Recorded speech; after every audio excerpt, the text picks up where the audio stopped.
internet friends! This week we're making shorts. I could just look up a pattern, but this is something that I wanted to try for a while, turning a sewing pattern into a knitting pattern. So the plan is to draft a knit shorts sewing pattern, make a mock-up in a knit fabric, make sure they fit, and then translate that pattern into knitting instructions and then knit the shorts.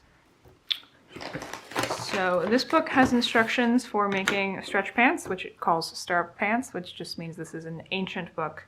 The drafting instructions for the stretch pants are just a modification on the drafting instructions for the fitted pants. So I'm going to start here and draft a pattern. These assume a lot of stretch, 100% stretch, but I want these to be comfortable like sleep shorts, so I'm just going to draft the whole thing with 0 inches of ease, and with the stretch they should fit pretty well. All right, let's get started.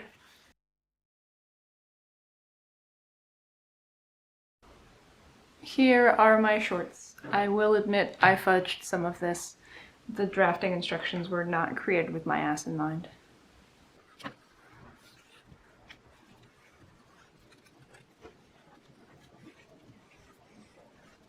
I'm going to trace this off on other pattern paper and add some seam allowance so I can make a mock-up with the knit fabric and see how these fit.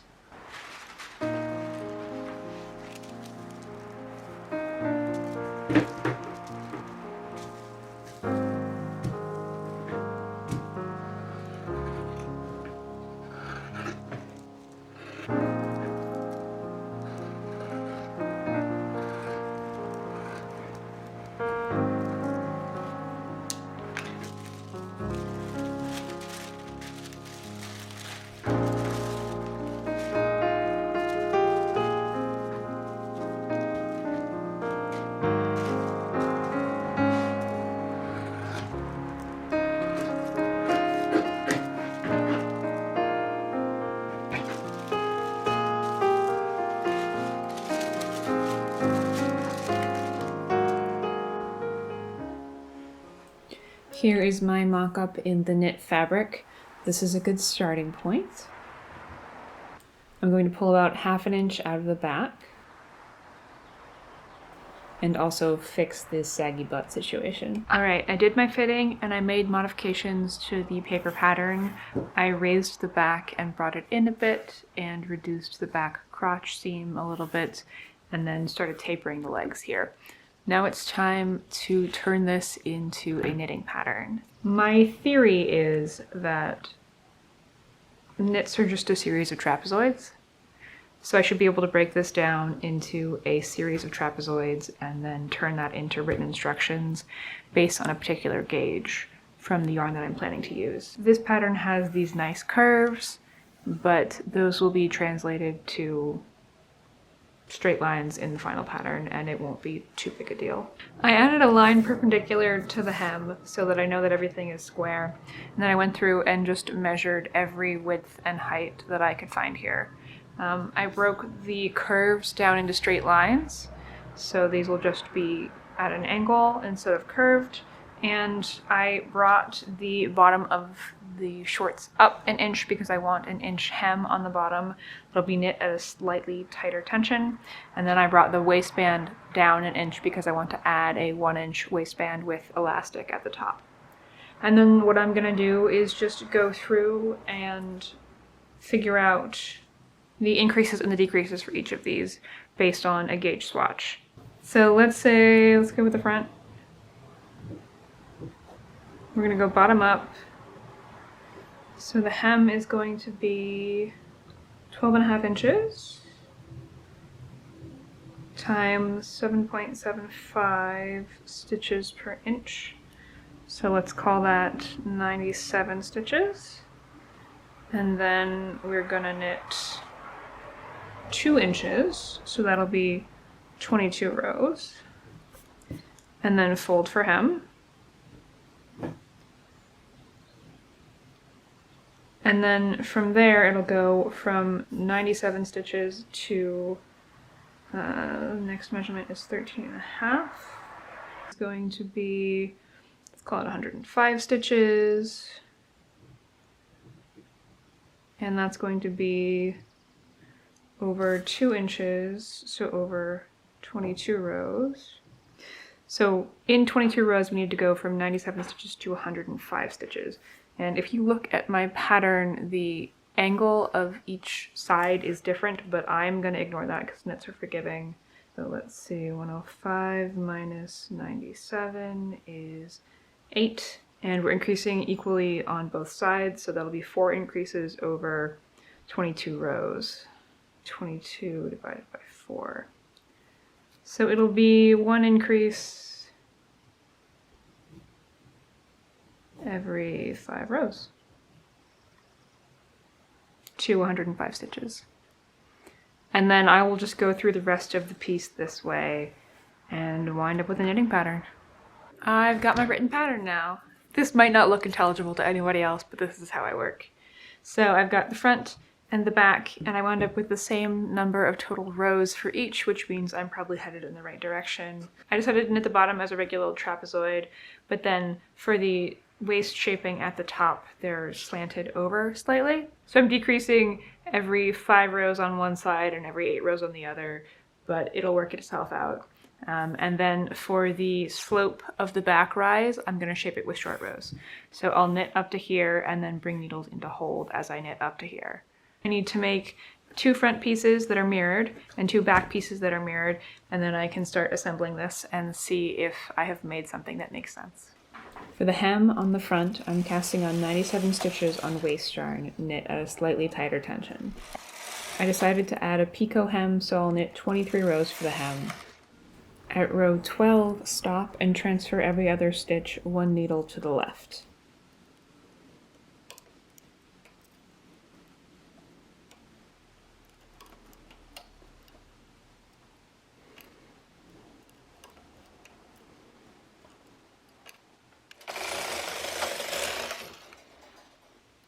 At row 23, rehang the live stitches for the folded hem.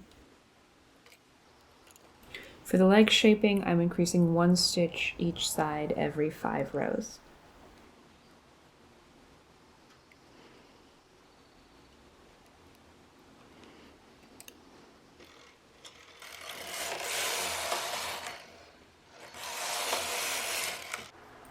To shape the crotch, bind off 8 stitches.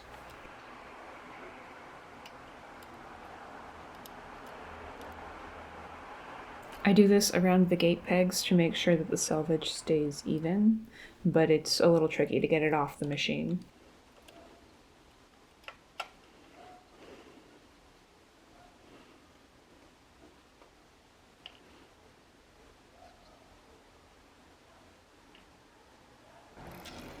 Then decrease 1 stitch every row on the left for 14 rows.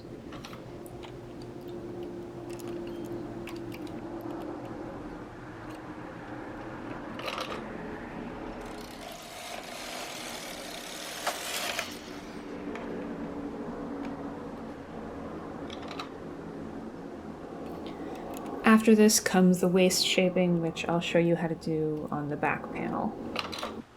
I'm marking the top of the waist with waist yarn to make it easier to seam the waistband later. And then knitting 28 rows to make a casing for elastic. Take the whole thing off on waist yarn. This needs a very stretchy finish so the shorts can fit over my hips, and I'll do that by hand later. Here's the front piece, and then the second one is knit as a mirror image. For the back, cast on 112 stitches on waist yarn.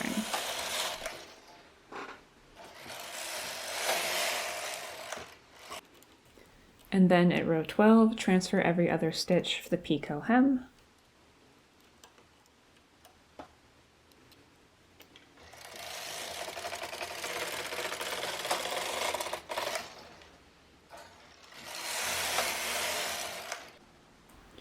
Rehang the live stitches.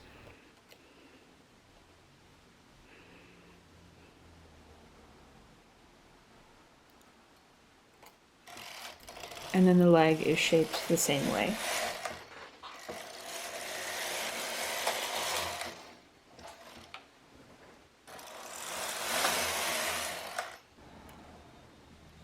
Bind off 21 stitches for the crotch.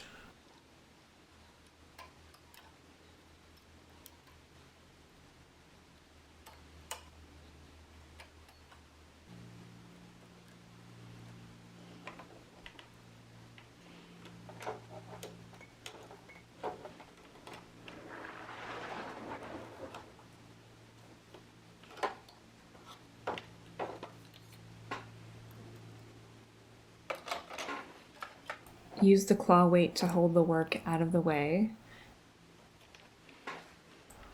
and move the comb weight to the center of the work. Decrease on the left every row for 18 rows.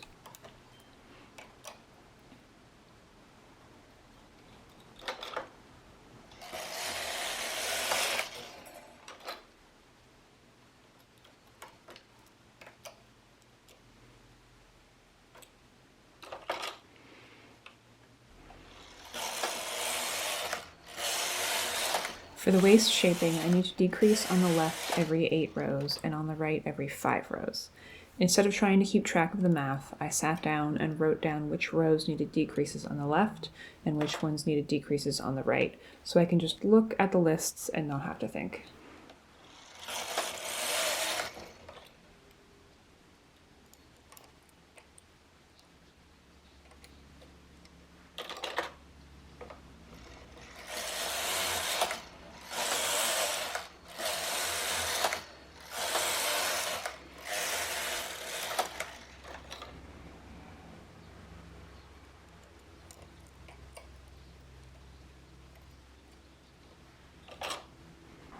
For the back rise, make sure the carriage is set to hold.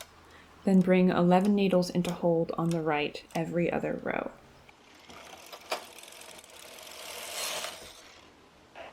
Make sure to wrap the last needle.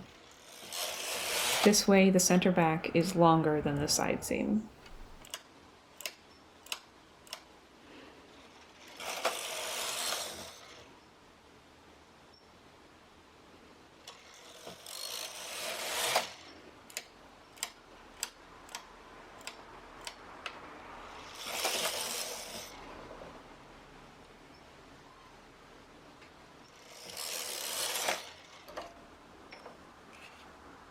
Push all the needles back into work and knit 1 row.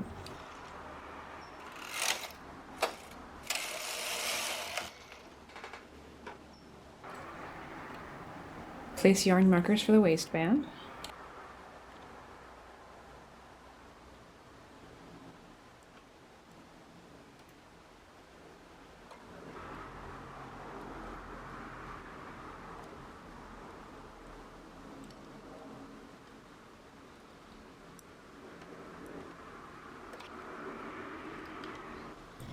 Then knit 28 rows at a slightly tighter tension. And take the work off on waste yarn.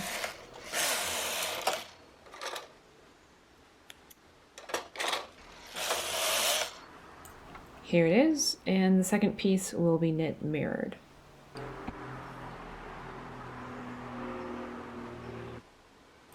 I need a stretchy finish for the waistband, so I used a modified Kitchener stitch to attach the live stitches to the back of the work. In through an old stitch, out through a new one.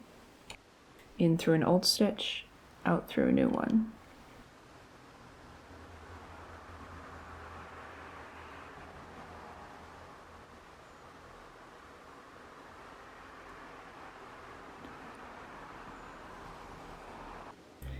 Here it is, nice and stretchy.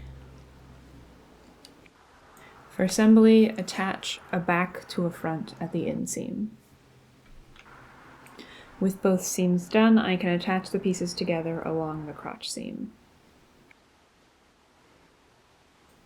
And then seam only one side so I can install the elastic. This piece is slightly larger than my waist measurement. I'm going to feed it through the casing with a safety pin.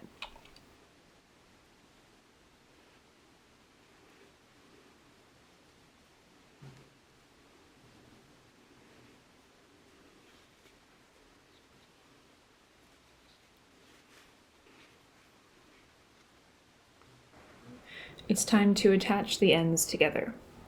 Zigzag over the overlapped ends of the elastic.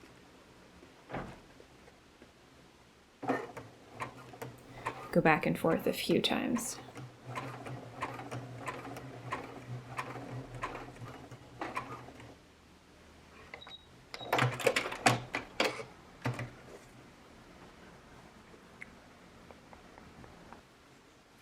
And then seam the remaining side. Here are the shorts. Washing and blocking will help with the rolling hem.